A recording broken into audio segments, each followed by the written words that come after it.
묵상 기도하심으로 9월 마지막 주일 예배 하나님께 드리겠습니다. 오라 우리가 여호와께 노래하며 우리 구원의 반석을 향하여 즐거이 부르자. 우리가 감사함으로 그 앞에 나가며 시로 그를 향하여 즐거이 부르자. 대저 여호와는 크신 하나님이시여 모든 산 위에 크신 왕이오시로이다. 땅의 깊은 곳이 그 위에 있으며 산들의 높은 곳도 그의 것이로다. 바다가 그의 것이라 그가 만드셨고 육지도 그의 손으로 지으셨도다. 오라 우리가 굽혀 경배하며 우리를 지으신 여호와 앞에 무릎을 꿇자. 대저 저는 우리의 하나님이시여 우리는 그의 기르는 백성이며 그 손의 양이라. 너희가 오늘날 그 음성 듣기를 원하노라. 하나님, 오늘도 저희들이 변함없는 주님의 사랑에 화답하여 주님의 전에 함께 나와 예배를 드립니다. 오늘 이 예배에 거룩한 성령님이 좌정하시고 주의 천군과 천사가 화답할 때 오직 성삼위 하나님께서 영광을 거두어 주옵소서. 존귀와 영광이 세세 무궁토록 성부와 성자와 성령님께서 있지어다.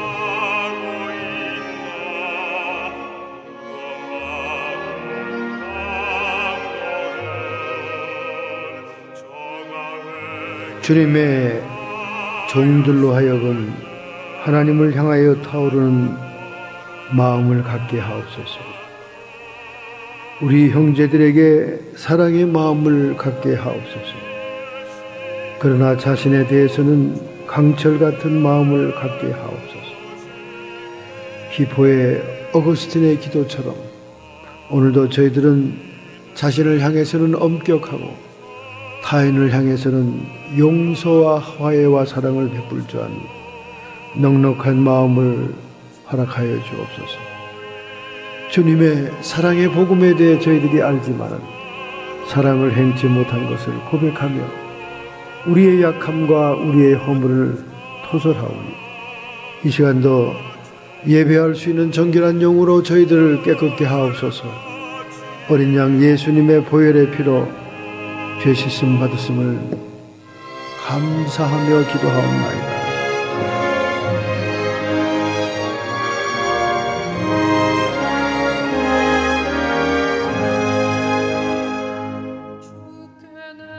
하나님의 말씀은 구약 성경입니다.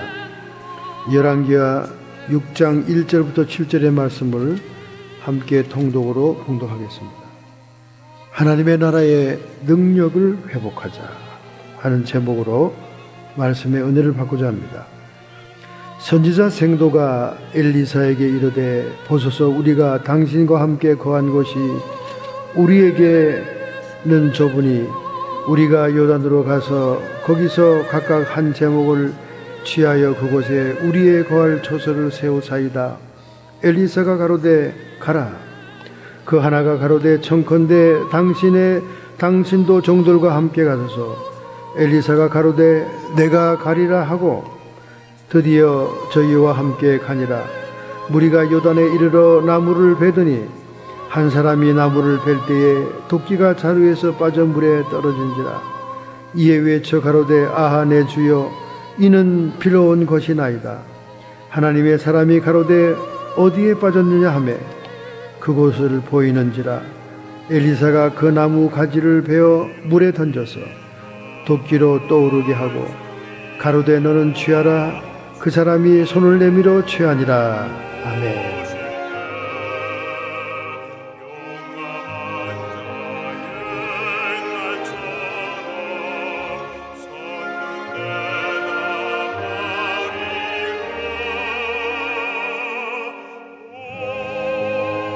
우리 한국에서는 내년 추석이 다가오면 TV 특별 프로그램이 편성이 됩니다. 그러면 거기에 그 버라이어티 쇼가 추석 특별 가족들이 모였을 때 볼 수 있는 그런 음악 쇼들이 TV에 나오죠. 그런데 그 음악 쇼 가운데 단골로 선정되는 레퍼토리 노래가 있습니다. 그것은 색소폰 연주로 연주하는 오 데니보이라고 하는 노래입니다. 그 노래가 항상 맨 마지막에 나오든가 맨 처음에 나오든가 해서 추석을 당하는 사람들의 마음을 울리는 그런 노래였죠. 그래서 오 데니보이 노래는 모르는 사람이 없습니다. 그런데 이 데니보이 노래가 무슨 배경으로 지어진 것이냐 하는 것은 잘 몰라요. 여러분, 그 영국의 왼편에 보면 큰 섬이 있습니다. 아일랜드라고 있어요. 그 아일리시하고 잉글랜드, 영국 사람들은 천적처럼 수세기 동안 전쟁하고 테러하던 그런 사람들이죠. 이 아일랜드라고 하는 섬은 정말 아름다운 섬입니다. 바다에 둘러싸여 있고 참으로 기가 막힌 풍경이죠. 그 패트릭이라는 그 선교사가, 녹색데이에 기념하는 패트릭 선교사가 아일랜드를 기독교화하지 않습니까? 그런데 이 아일랜드가 굉장히 가난한 나라였어요. 1700년대부터 먹고 살 것이 없으니까 주민들이 떠나갑니다. 세계 각지로 떠나가요.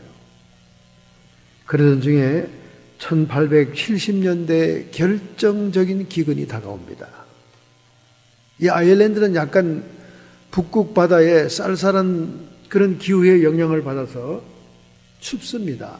추운 계절이라서 농산물이 그렇게 잘 되질 않아요. 그 중에도 가장 그 척박한 땅에 그 추위를 뚫고 나오는 식량이 있는데 그것은 감자입니다.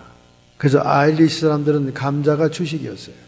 마치 우리 한국의 강원도 감자바위 하듯이 말이죠.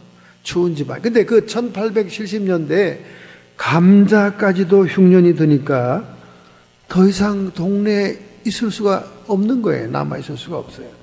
그래서 세계 각지로 가난을 벗어나기 위해서 이민을 떠납니다. 그것이 그 아일리시들의 디아스포라죠.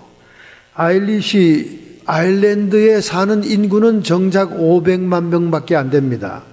그런데 지금 세계에 흩어져 있는 아일리시 디아스포라는 8천만 명입니다. 본국에 있는 인구보다 해외에 나가 있는 디아스포라 이민자들이 8천만 명이에요. 바로 그 이민 시대를 흐느끼면서 노래했던 노래가 데니보이라는 거예요. 데니보이.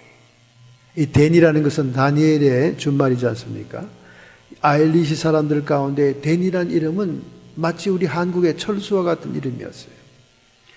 그래서 이 데니가 비록 고향 땅을 등지고 떠나 먼 이민을 가지만은 언젠가는 성공해서 다시 고향을 돌아왔을 때 고향에서 기다리던 부모들은 이미 죽었을 것이다 하는 그런 내용의 구슬픈 가사입니다. 그런데 이 노래 가사 가운데 한국 사람들이 번역해 부르는데 항상 틀리게 부르는 가사 하나가 있어요.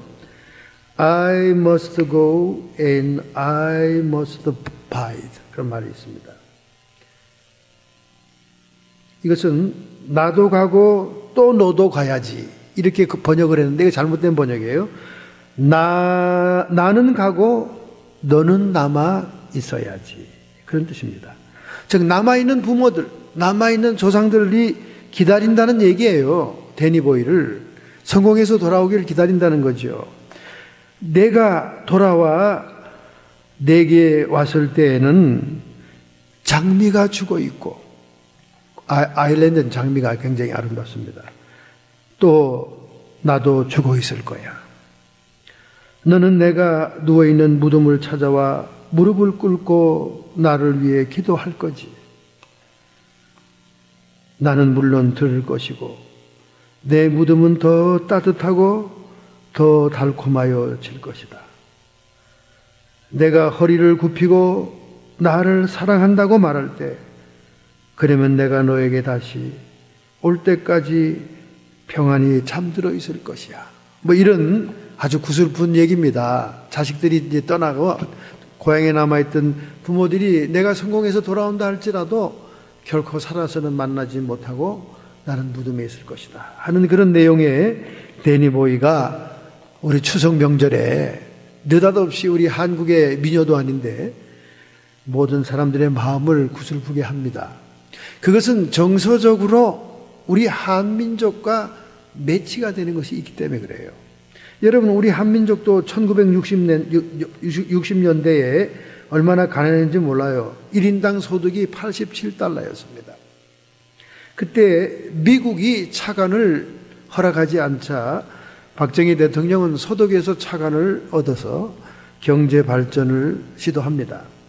그때 먼저 독일은 차관을 주면서 인적 자원을 지원받기를 원해서 그때 고학력자 남자들이 광부로 8천여 명이 파독이 되었고 또 간호사들은 12,000명이 갔습니다. 그들이 벌어서 한국으로 붙인 그 돈이 우리 한국 전체 수입의 36%를 차지했다고 하니까 얼마나 광부와 간호사들의 그 눈물겨운 해외 이주 생활이 우리 한국 경제 발전에 공헌했는가를 알 수가 있죠. 결코 우리가 잊을 수가 없는 것입니다. 이렇게 우리 추석절은 성묘하는 일이기도 하지요. 그래서 우리도 이제 LA에 저희 형님 성묘도 하고 다녀왔습니다. 가보니까 뭐 사람들이 오는 흔적이 없어서 그런지 여러 가지 그 꽃병 이런 게 다 파묻혀 있어가지고 그거를 시큐리티 가드의 도움을 받아가지고 판에서 다시 새 거로 갈아 끼고 이런 작업을 했습니다. 역시 묘는 돌아봐야지 돌아보지 않으니까 폐허가 됩니다. 그러니까 잘 돌아봐야 될 것 같아요. 바로 이 데니보이를 기다리는 무덤 속의 조상들처럼 그들이 잘 되기를 손꼽아 기다리고 하는 그런 향수의 계절이 바로 추석 명절 한가위가 아닌가 생각이 됩니다. 그러나 우리 북가주에 있는 사람들은 이런 명절을 타령을 할 처지가 못 됩니다. 왜냐하면 이 북가주는 지금 약 4년에 걸쳐 가뭄이 들어있는 산야가 휘발유처럼 불이 붙었습니다. 그래서 북가주는 지금 산불과의 전쟁 중입니다. 라파 근처로 해서 적축 북쪽 세크라멘토 지역에 지금 현재 진화율이 5%에 그치고 있습니다. 수많은 사람이 이재민이 되었어요. 수백 채의 고급 주택들이 다 전소되었습니다. 지금 불은 거침없이 퍼져나가고 있습니다. 그래서 우리는 같은 북가주에 사는 사람들로 남의 집 불구경하듯이 하지 말고 우리는 기도를 해야 됩니다. 소방관들이 화상을 입고 많은 주민들이 화상을 입어서 병원에 입원해 있습니다. 그리고 불은 좀처럼 잡혀지지 않고 여전히 수많은 그 집들이 지금 전소될 위치에 있습니다.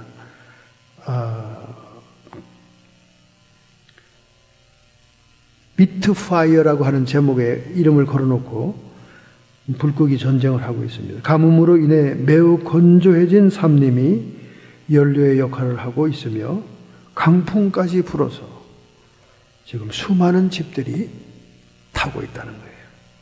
이 불과의 전쟁에서 승리할 수 있도록 기도해야 됩니다, 여러분. 건물이 500채 이상이 탔습니다. 아주 아름다운 전원주택들이 500채 이상이 다 타버렸어요.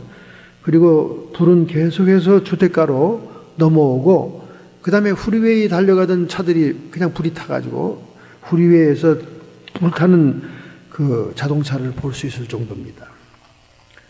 우리 북가주는 이 불화마음 이 전쟁에서 이길 수 있도록 여러분이 기도해 줘야 되고, 특별히 뉴욕을 방문하고 있는 교황이 특별한 행사를 센트럴 파크에서 했습니다. 25일 날 했는데, 이 센트럴 파크의 교황을 볼 수 있는 사람들은 그 추첨에 의해서 티켓을 2장씩 배정받은 사람만이 거기에 참여할 수가 있게 되었습니다. 그런데 그 티켓들이 인터넷에 올라와서 암표로 엄청난 돈으로 팔리고 있다는 거예요. 참으로 종교 행사가 이렇게 암표까지 난무하는 행사가 될 수가 없습니다. 200에서 400달러에 팔린다는 거예요, 한 장에. 그래서 그 교황의 행사를 참석하기 위해서 사람들이 몰려들고 있었다는 거예요. 아무리 뉴욕시티에서 단속을 하려고 해도 아웃 오브 컨트롤, 단속이 되지가 않는다는 겁니다.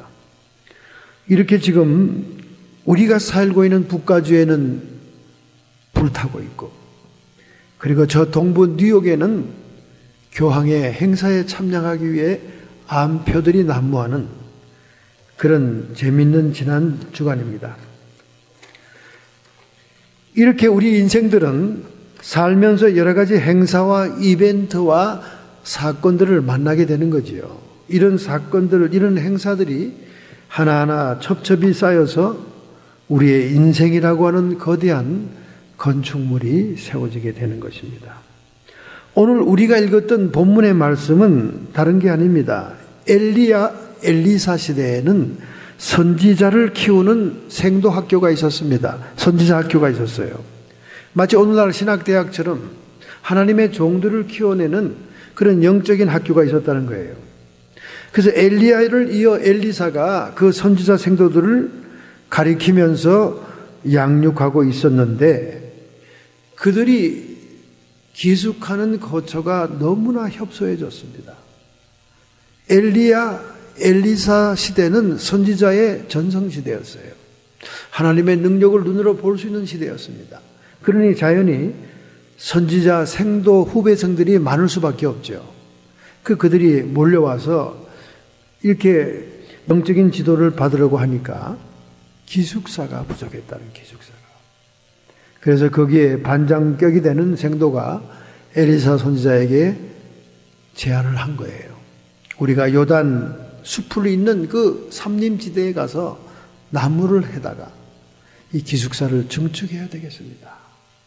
그렇게 제안을 하니까 엘리사 선지자가 사정을 잘 알고 있었기 때문에 그렇자고 대답을 합니다. 그러니까 또다시 요청을 합니다. 선지자 엘리사도 같이 가야 된다는 거예요. 그래서 같이 가자, 그럼 같이 가자. 그래서 가가지고 정말 열정적으로 나무를 베고 공사를 하는 것입니다. 그것이 오늘 본문의 현장의 모습입니다. 본문에서는 선지 생도들의 숙소 확장 공사 중에 발생한 이적의 사건을 소개합니다. 물에 빠진 도끼를 이제 소개하는데, 물에 빠진 도끼를 다시 물 위에 떠올린 이적, 기적적인 사건이 있죠. 이것은 단지 자연 법칙을 초월하는 하나님의 능력을 보이는 것에 멈추지 않고 열악한 상황 속에서도 하나님을 향한 선지 생도들의 열정과 헌신, 그 희생적인 그게 세세히 살피시고 하나님이 보호하시고 함께 하신다는 것을 보여주는 사건입니다. 그래서 엘리사 선지자는 하나님의 능력을 보여서 기적과 같은 일을 그들에게 보여주신 겁니다. 우리는 이 본문의 의미를 통해서 하나님 나라의 능력을 어떻게 회복할 수 있을 것인가 하는 것을 말씀을 통해 은혜 받고자 하는 것입니다. 첫째, 5절의 하반절 말씀입니다. 내 주여, 이는 비로 온 것이나이다. 열심히 나무를 도끼로 찍던 선지자 생도들의 도끼의 날이 날아가 버렸어요. 나무 자루와 도끼 날이 이렇게 헐거웠던 것 같아요. 날아갔어요. 물에 빠졌습니다. 그러니까 얼마나 당황스러운지 몰라요. 어떻게 할 줄을 모릅니다. 이건 빌려온 건데 이거 어떻게 하면 좋냐고.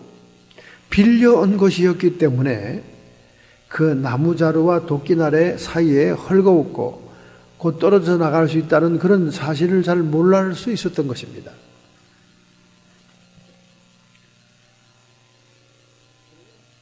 이 의미는 우리에게, 우리가 신앙생활 할 때 빌려온 신앙은 안 된다 그 말이에요. 빌려온 신앙은. 빌려온 신앙은 상실의 위험이 있다는 거예요. 항상.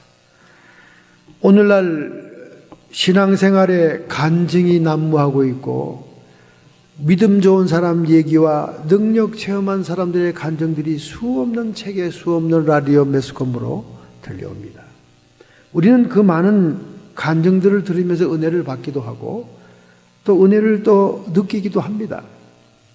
그러나 이런 전적인 남의 체험, 남의 신앙, 남의 얘기를 들어서 내 신앙을 유지한다는 것은 어려운 일이다 그 말입니다. 빌려온 신앙이라는 거죠. 오늘 많은 교회 성도들이 이런 빌려온 신앙이 많습니다. 남이 체험한 것이 꼭 내가 체험한 것처럼 착각이 듭니다. 간증도 자꾸 들으면요, 간증도 많이 들으면요, 그 간증이 꼭 내가 한 것처럼 동일시 체험이 와요. 자기화 체험이 됩니다. 그래서 내가 그렇게 경험했거니 당연한 거니 이렇게 생각이 될 때가 많아요. 그러니까 자신의 신앙의 모습이나 자신이 하는 행색은 참으로 하잘것없는 신앙인인데 건물만 번듯하고 사람만 우울거리는 교회 좀 다닌다고 하면 자기가 그만한 교회의 그만한 수준의 성도인 줄 착각한다고 말해요. 이것이 오늘날 신앙인들의 무서운 위험성입니다. 위험성이에요. 또 그런 교회일수록 개인적인 케어가 잘 안 되죠. 그러니까 묻어서 지나가는 겁니다. 묻어서. 수많은 간증자들이 간증을 하잖아요. 그럼 그 간증을 들으면서 처음에는 은혜를 받다가 나중에는 마치 자기가 그렇게 한 것 같은 착각이 들어요. 이게 인간의 심리 상태입니다. 우리 두뇌가 그렇게 편집을 해요. 우리 두뇌가 그렇게 골이 생긴다 그 말이죠.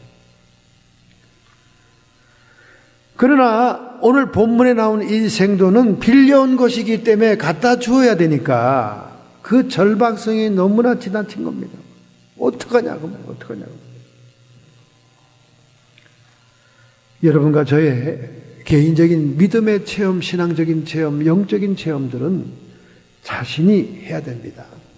지극히 적은 것이라도, 지극히 숫자가 작더라도 내 개인적으로 체험이 돼야 그것이 여러분의 영적으로 성장하고 믿음의 분량이 자라게 되는 계기가 되는 거예요. 남이 한 것, 빌려온 것은 아무런 큰 영향이 없습니다. 정작 자기에게 남는 것이 없습니다. 이 도끼날이 날라서 연못으로 떨어져 들어간 것은 결국 자기 것이 아니었기 때문에 그 도끼의 성질을 미처 파악을 못하고 있었던 거예요. 몇 번이나 찍으면 도끼날이 빠져나갈 것이라는 것을 추측 못했던 것입니다. 그래서 빌려온 것이었기 때문에 너무나 다급했습니다.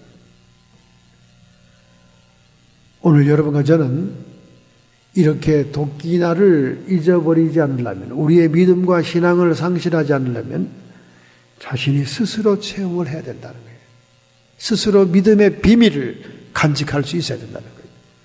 하나님과 나 사이에 기도의 응답, 믿음의 비밀이 있어야 된다는 거예요. 체험이 있어야 된다는 거예요. 이러므로 믿음의 첫사랑을 회복하기 위해서는 에베소서 2장 4, 5절에 나온 것처럼 어디에서 떨어졌는지를 알아야 된다는 거예요. 엘리사 선지자가 물어봤잖아요. 어디에 도끼가 떨어졌니? 어디 지점이냐? 지점을 물어보는 거예요. 지점을. 아니 도끼날을 물속에서 끌어올릴 만한 능력이 있는 엘리사 선지자라면 어디에 떨어진 건 뭐 가르쳐줘야 알아요? 안 가르쳐줘도 알아야지. 근데 어디에 떨어지냐고 물어보는 거예요. 그 개인에게 그 장소를 지적해라고 보이는 겁니다. 여러분과 제가 첫사랑을 회복하기 위해서 우리가 어디에서 떨어졌는지를 잘 알아야 된다 그 말이에요. 회개의 정확한 지점을 알아야 된다는 거예요. 많은 믿음의 사람들이 도중에 믿음에서 떨어지는 이유는 어떠한 결정적인 하나님의 순종을 저버리게 될 때, 어떠한 지점과 장소를 간구하게 될 때 우리의 첫사랑은 시들고 우리의 신앙의 열정은 식어질 수 있다는 거예요. 그래서 그것을 지적해라 그 말이에요. 지적해. 어디냐 그 말이에요. 오늘 여러분과 저에게는 많은 하나님의 임재와 하나님의 능력이 사라지는 지점이 있습니다. 나의 약점이 있어요. 나의 부족한 부분이 있어요. 그걸 정확하게 자기가 알고 파악해야 됩니다. 그래야 회개가 구체적으로 정확하게 될 수 있죠. 그래서 시험에 실족지 말고, 우리 인생은 믿음 생활하면서 끊임없는 시험이 다가옵니다. 그러니까 예수님의 기도에 중요한 기도 속에 타이틀이 있잖아요. 시험에 들지 않게 하옵시며. 인간은 시험에 들 수밖에 없습니다. 그 시험에 들지 않도록 노력을 해야 돼요. 그래서 시험에 실족지 않고 피할 길을 찾아야 됩니다. 고린도서 10장 13절에 나오죠. 그래서 온전한 회개를 통해서만이, 또 회개에 합당한 열매를 통해서만이 우리가 첫사랑을 회복할 수 있다는 거예요. 믿음의 열정, 믿음의 분량 찾을 수 있다는 거예요. 그래야 잃어버린 도끼를 다시 떠오르게 할 수 있는 그 지점이 될 수 있다는 것입니다. 고린도전서 4장 20절, 하나님의 나라는 말에 있지 않고 오직 능력에 있습니다. 고린도 교회에 이 말씀을 사도 바울이 하게 된 이유는 그들이 분쟁하고 싸우고 다투고 있었습니다. 그리고 거짓 교사들, 철학을 얘기하는 혼합 종교의 교사들은 말이 굉장히 부드럽고 이지적이고 좋았습니다. 말이 듣기가 좋아요. 사도 바울은 자신의 말이 투박합니다. 원색적이에요. 그래서 사도 바울이 말하기를 말 잘하는데 하나님 나라가 있는 게 아니라 하나님 나라는 능력에 있는 것이다. 그래서 사도 바울은 내가 너희를 직접 대면하여 하나님의 능력을 보이리라, 이런 말을 하게 되는 거죠. 최근에 저는 어떤 교회에 봉사하시는 목사님의 설교를 계속 몇 번 듣게 되었습니다.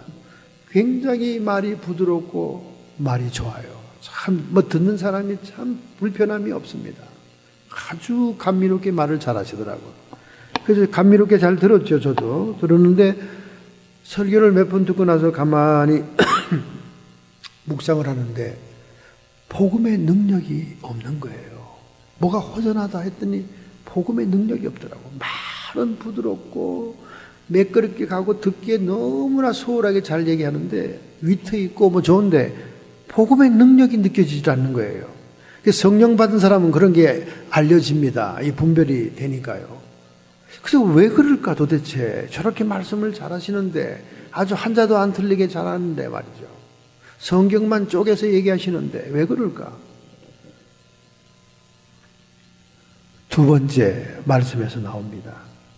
두 번째 말씀 6절 하반절, 엘리사가 나무가지를 베어 물에 던져서 도끼로 떠오르게 하고, 어디에 빠졌느냐 물어보고 난 다음에 나무가지를 꺾어서 그 떨어진 부분에 나무가지를 던졌단 말이에요. 그 나무가지는 뜨잖아요. 가라앉아. 그 부분에 뜨니까 그 나무가지를 향하여 도끼날이 싹 올라왔다 이거 말이에요. 할렐루야. 아마 그 도끼날 사이에 이렇게 나무가 끼 있는지도 모르죠. 그래서 그 도끼날을 결국 찾았다는 거 아닙니까?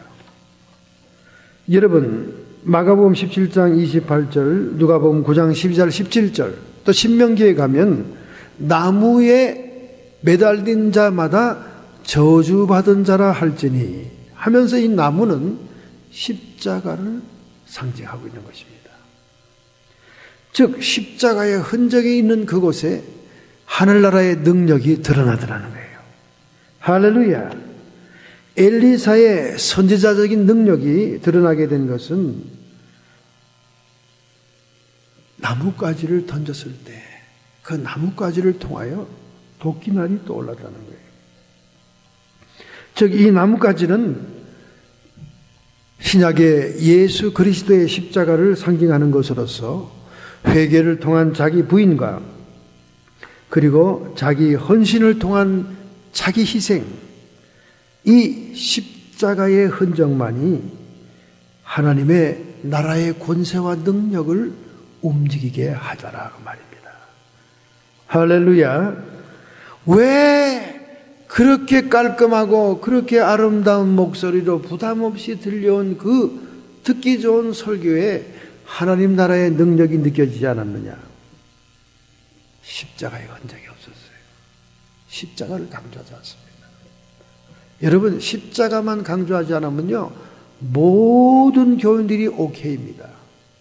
부담이 없으니까 우선 좋은 말씀에 정보를 주죠. 위트 있는 얘기로 웃기죠. 다 좋습니다. 그저 성도들은, 신자들은 십자가 얘기만 안 하면 부닥칠 게 없어요. 유대인은 표적을 구하고 헬라인은 지혜를 구하나, 이렇게 민족마다, 인종마다 자기들이 구하는 니드가 따로 있습니다. 자기들이 바라는 것이 있다 그 말이에요. 유대인처럼 종교적인 민족은 종교의 속성상 신이 살아있다고 하는 표적, 미라클을 필요로 한다 그 말이에요.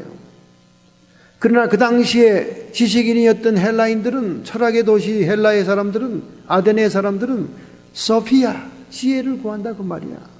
말을 들어도 논리가 서야 되고, 삼단 논법이 돼야 되고, 수사학적으로 맞아야 되고, 귀를 아름답게 하는 그런 수사적인 좋은 말을 들어야 만족이 된다 그 말입니다. 이 사람들마다 니드가 있는 거예요. 민족마다 니드가 있듯이 오늘 여러분에게도 각자 니드가 있어요. 내가 원하는 것이 있다 그 말이에요. 그 내가 원하는 것 중에 모두가 원치 않는 게 뭡니까? 십자가죠. 십자가는 모든 멸망받을 사람들에게 꺼리 끼는 것입니다. 결코 듣기 좋은 얘기가 아니에요. 십자가의 흔적을 가는다는 것은 결코 기쁜 얘기가 아닙니다. 왜? 자기 부정과 자기 희생이 있어야 되는 것이 십자가니까. 그러니까 오늘날 메시지가 여러분들의 니드를 충족시키고 여러분들이 원하는 것을, 바라는 것을 설교해 주면 그 자리는 컴포트합니다. 앉은 자리가 편안해요. 이 교회 계속 나오고 싶다. 분위기 좋네. 편안합니다. 솜들 같아요. 그러나 십자가를 얘기하면 거기는 자기가 부정이 돼야 되고 자기가 희생이 돼야 되기 때문에 그때부터는 궁뎅이가 좌우로 흔들리면서 갑자기 의자가 불편해지고 갑자기 이 교회는 불편하네 하고 다음 주로 나오는 걸 생각해 봐야 되겠다고 이렇게 되는 거예요. 십자가입니다, 여러분. 하나님의 능력이 느껴지지 않은 이유는 십자가의 흔적이 없었더라 그 말이야. 성도들에게 자기 부정도 자기 희생도 요구하지 않았더라 그 말이에요. 여러분, 세상의 비교 종교학에서 자기 부정이 없는 종교는 하등 종교입니다. 무속 종교, 샤머니즘, 기복신앙, 이건 전부 다 자기 부정을 요구하는 종교가 아니에요. 자기 구복을 추구하고 자기 충족을 추구하는 종교들이지. 그러니까 조금이라도 좀 고등, 하이 차원이 높은 종교는 어떤 종교냐? 자기를 부정하게 하는 종교예요. 자기를 부정하게. 더 나아가서 자기를 희생하게 하는 종교. 그것이 고등 종교인데 이 기독교는 바로 이 십자가에서 그것이 요구되고 있는 것이에요. 그렇기 때문에 십자가의 도는 멸망받는 자들에게는 미련한 것이요 구원을 얻는 우리에게는 하나님의 능력이라. 할렐루야! 하나님의 능력이 십자가의 흔적을 통해 나타난다 그 말이에요. 예수님께서 십자가에 피 흘리신 그 흔적을 통해 부활의 능력도 생명도 내세의 찬란한 하나님 나라의 권세가 드러난다는 거예요. 그것이 없었습니다. 그것이 없었어요. 그러니까 설교는 참 거치는 게 없어. 아주 듣기가 편안했어요. 이야, 좋다. 편안하다. 앉은 자리가 푹신하고 편안하고 좋았어요. 그러나 십자가의 흔적이 없음으로 인해서 하나님 나라의 능력이 거기에 드러나지 않더라는 거예요. 여러분, 미국의 군사 역사상 가장 위대한 장군이 누굽니까? 아이젠하워입니까? 아이젠하워는 아이크라고 별칭을 가지고 미국의 대통령까지 된 사성 장군이죠. 미국의 군사학에서 가장 탁월한 장군은 메가더입니다. 우리 한민족과는 너무나 뗄래야 뗄 수 없는 장군이지요. 메가더 장군, 그는 참으로 대단한 연합사령군이었고 전략가였습니다. 근데 그는 왜 한국 전쟁에서 그의 인생이 추락을 했을까요? 9월 15일 날 메가드는 유엔 사령관으로서 인천 상륙 작전을 감행합니다. 대다수의 참모들이 반대하죠. 대다수의 사람들이 위험하다고 제지했습니다. 왜냐하면 세계에서 가장 조수 간만차가 높은 곳이 인천이거든요. 세계에서 가장 조수 간만, 나가는 물과 들어오는 물의 차이가 높은 곳이 인천이고 그 갯벌밭입니다. 잘못하면 대군함들이 갯벌에 박히는 수가 있어요. 그래서 메가드가 인천 상륙 작전을 감행한다고 했을 때 전부 다 반대했습니다. 성공 확률이 5,000대 1이었어요. 그러나 메가드는 일약 고집으로, 의지로, 기도로 밀어붙였지 않습니까? 그래서 인천 상륙 작전으로 드디어 파죽지세로 서울을 수복하고 압록강변까지 올라가잖아요. 정말 그의 특출한 지도력이 보여지는 그런 장면입니다. 그러나 그가 그렇게 대다수의 사람들이 반대하고 대다수의 사람들이 실패를 예상했던 상륙작전에서 성공하게 되자 우쭐해졌어요. 교만이 들어간 겁니다. 사람은 이 교만이 들어가면 실수를 하게 되죠.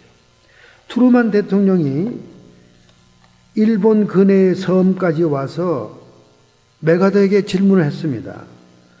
저 중국에서 특별한 공격을 해올 가능성은 없느냐 물어봤을 때 1초에도 없습니다. 메가드는 너무나 자기의 전승과 교만에 취해 있었기 때문에 압록강 근처에 중공군이 특별 대공세를 위해 숨어 있었다는 사실을 잊어버리고 말았습니다. 간과했습니다. 트루만 대통령이 너무나 큰 소리를 쳤기 때문에 전쟁에서 완전히 승리할 줄 알았죠. 그러나 중공군이 밀려 내려오지 않습니까? 결국 다시 뺏기잖아요. 그리고 휴전협정이 이루어지지 않습니까? 그는 그만 맥없이 무너지게 되는 것입니다. 결국 그는 와싱턴으로 불림을 받았고 그는 상원의원 청문회에서 노병은 죽지 않고 다만 사라질 뿐이라는 유명한 말을 남기고 실각하게 되는 것입니다. 여러분, 메가드가 한국 전쟁에서 그처럼 명성을 올림과 동시에 그가 또 추락하게 된 것은 교만 때문에 그랬던 거예요. 그가 믿는 자로서 상륙 작전 전에 하나님께 기대고 기도했던 그 순수한 신앙이 그대로 유지되었더라면 아마 승리했을 겁니다. 여기에서도 우리 십자가의 흔적이 필요한 거예요. 자기 부정이 필요하고 자기 희생이 마지막까지 필요했어요. 정말 그랬더라면 그는 아이크 못지않게 메가드 대통령이라는 대통령의 타이틀을 아마 땄을 겁니다. 근데 거기에 미치지 못한 거죠. 여러분, 오늘 우리는 하나님 나라의 능력을 체험해야 됩니다. 하나님 나라라는 것은 미래 어느 날 예수 그리스도와 함께 도래할 미래적인 사건만이 아니라 now and here, 오늘 여기에서 하나님의 약속과 말씀이 선포되고 성령이 임재하고 주 예수의 보혈이 흐르는 이 장소에서도 하나님의 능력이 흘러넘칠 수가 있다는 거예요. 할렐루야. 바로 그런 능력을 회복해야 됩니다. 그런 능력을 회복하기 위해서 우리의 신앙은 누군가에 의해서 빌려온 신앙이면 안 되는 거예요. 누구의 간증에 의존하는 신앙이면 안 되는 거예요. 어떤 권사님이 말하는데 그렇게 얘기하던데요. 어떤 목사님이 이렇게 얘기했는데요. 그런 잡다한 간증의 보따리를 쥐고 다니는 것보다는 내가 지극히 적은 것 하나라도 예수의 이름으로 실천하고 순종함으로 하나님과 나 사이에 인격적인 만남과 교제가 있는 체험이 중요하다는 거예요. 그리고 그러한 체험 속에 자기를 부정하고 자기를 희생하는 십자가의 흔적까지도 남아있다면 우리는 반드시 승리할 줄로 믿습니다. 20년 동안에 오랜 세월 동안 주님을 모르고 절간에 다니면서 우상 숭배해온 정순자 씨가 있습니다. 우리 한국 사람들은 절간에 다니면서도 굿도 하고 고사도 지나고 점도 칩니다. 종합종교죠. 종합종교예요. 절간에 나가면 굿하고 고사하고 점 치면 안 되는 겁니다. 근데 이게 다 종합적으로 돼 있어요. 종합적으로. 그러던 중에 13살 난 아들이 신부전증으로 갑자기 세상을 떠나게 됩니다. 신부전증 여러분 알죠? 콩팥이 썩는 병이. 그러니 얼마나 이 어미의 눈물과 고통이 컸겠습니까?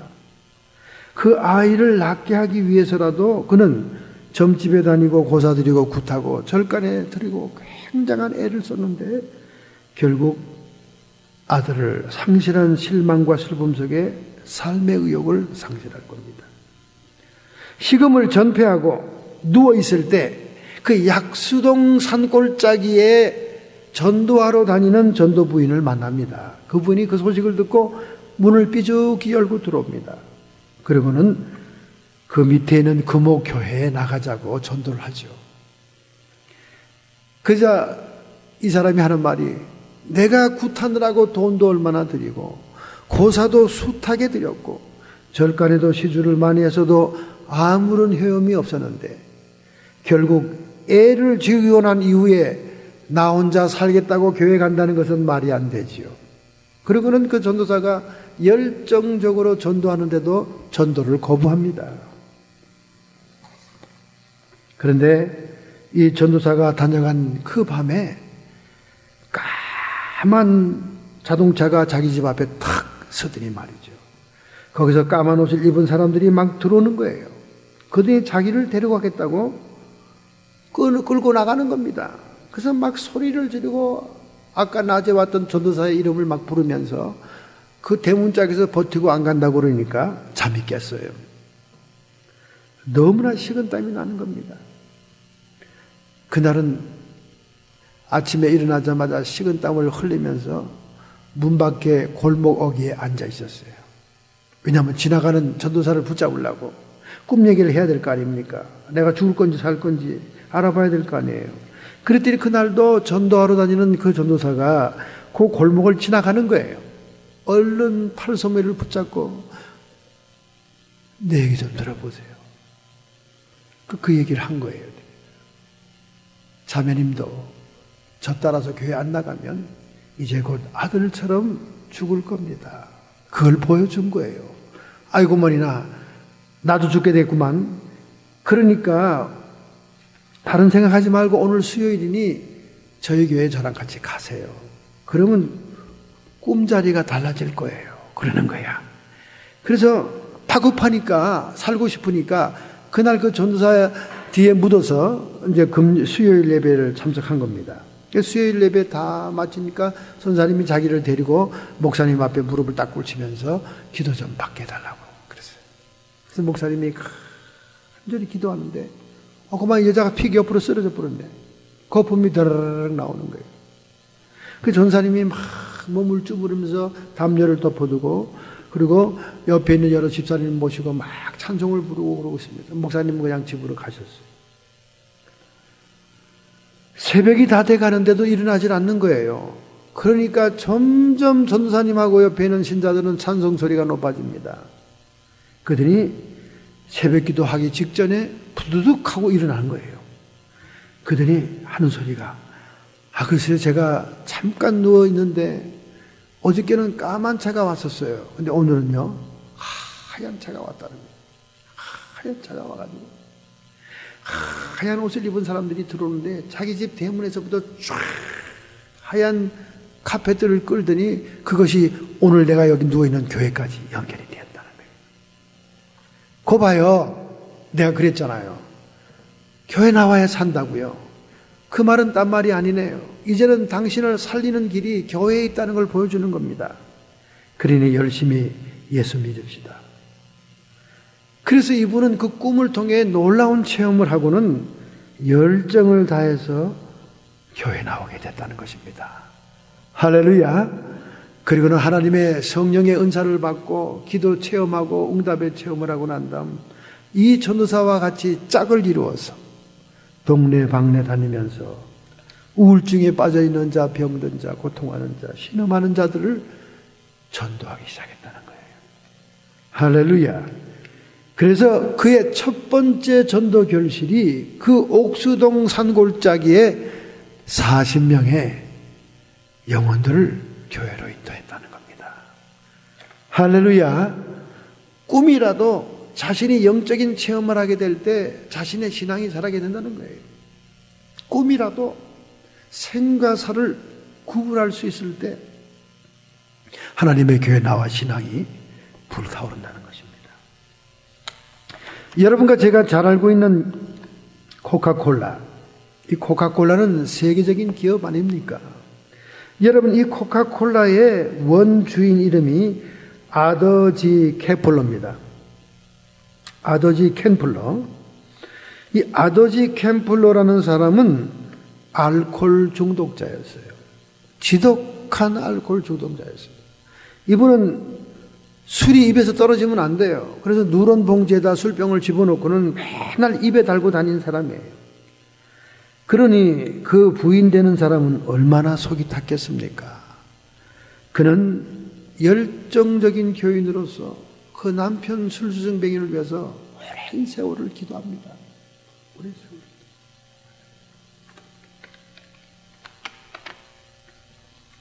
하나님께 이렇게 얘기를 했습니다. 하나님, 제가 이렇게 오랜 세월을 기도했는데도 저가 아직도 술병을 입에서 떼놓지 못하니 하나님, 언제 내 남편을 올바르게 세워줄 것입니까?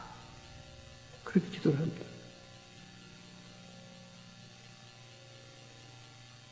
그랬더니 주님의 음성이 가슴에 들려왔어요. 네가 내 남편의 술병이 떨어지라고 기도했지만은 어떻게 되게 해달라고는 기도하지 않았지 않느냐. 사람이라는 것은 뭐 다른 좋은 거를 주고 지금 가지고 있는 병을 뺏는 것이지, 술병만 뺏으면 또 다른 것이 또 그를 지배할 수 있다. 마약이 지배할 수도 있고, 도박이 지배할 수도 있고, 여편네가 지배할 수도 있고, 뭐 별복이 다른 게 다 자리를 차지할 수 있는 거예요. 그 자리를 다른 것으로 채워야지. 그래서 깨닫게 된 거예요. 아, 그래요, 주님. 그럼 우리 남편 술만 끊는 것이 아니라 기왕이면 유능한 사업가가 되게 해 주옵소서. 그렇게 이제 사업으로 기도를 한 거예요.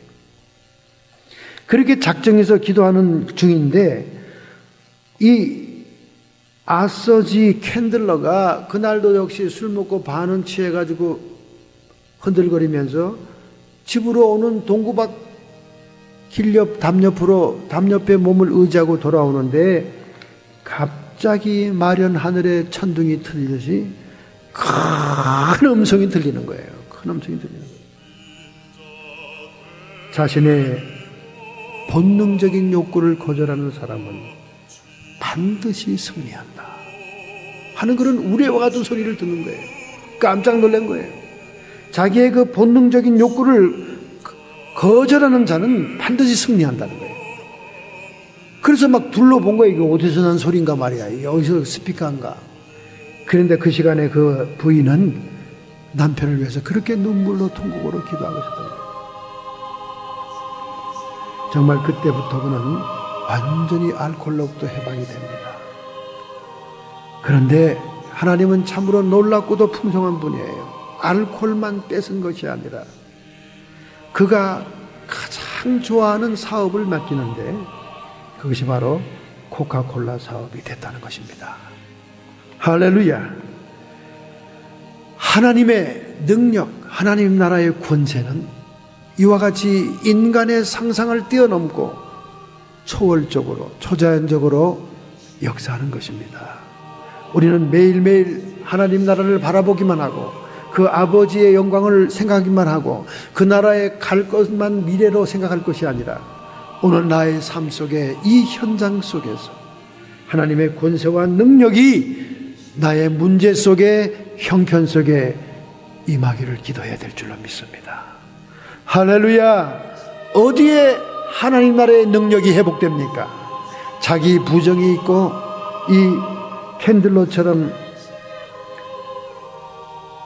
자기의 욕망을 억제하고 자기 부정이 있고 그 다음에 자기 희생이 있는 십자가의 흔적을 통해서만 하나님 나라의 능력이 임한다는 것입니다. 이 놀라운 축복이 오늘 여러분에게 있기를 축원합니다. 할렐루야.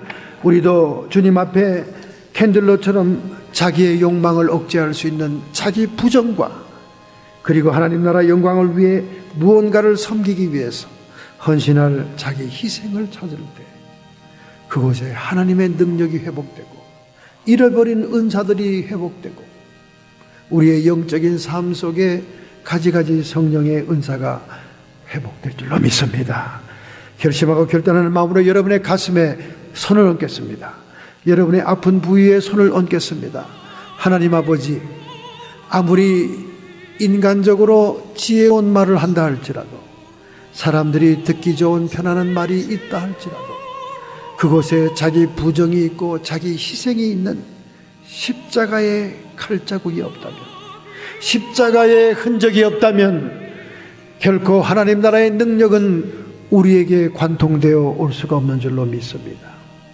하나님 아버지, 우리가 미래 어느 날 나팔분 그 후에 주님의 재림의 날에만 천국을 체험하고 들어가는 것이 아니라 오늘 이 순간 우리의 삶의 현장, 선지자 생도들의 막사를 짓기 위해 나무를 베는 그 현장, 우리의 삶 속에 돌아오듯이 우리의 삶 속의 문제 속에 하나님 나라의 능력을 체험하게 해 주옵소서. 하나님 나라의 능력을 회복하게 해 주시옵소서. 이것을 결단하고자 결심하고자 주님 앞에 우리의 의지를 드립니다. 우리의 각오를 드립니다. 주님 안수하고 축복하여 주심으로 하늘나라의 능력과 성령의 은사가 회복되게 해 주시옵소서. 성도의 육체와 정신의 역사는 모든 질병들아, 이 시간 예수님께서 치료하셨으니 모든 육체에서 질병은 떠나갈지어다. 우리의 마음속에는 평강과 기쁨과 희락이 넘치므로 성령 안에서 하나님의 나라를 이루게 해 주시옵시고 하나님 나라의 능력이 우리의 걸어가는 앞길에 우리의 현실 속에 우리의 삶 속에서 능력으로 역사하옵소서. 예수님의 이름으로 감사하며 축복하며 기도하옵나이다.